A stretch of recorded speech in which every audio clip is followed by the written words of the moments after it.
Hello everybody, in today's video I'm going to show you how to install and set up Trezor Suite step by step on iPhone.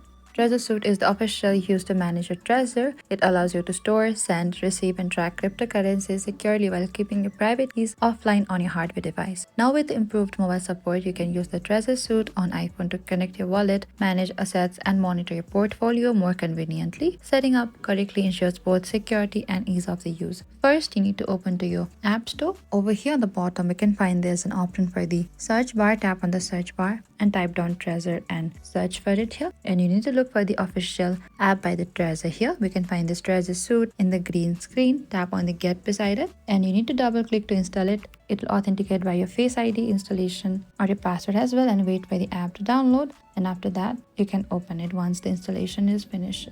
And that is it. This is how you can install and set up Trezor Suite step by step on iPhone. Thank you for watching this video. I hope I could help you.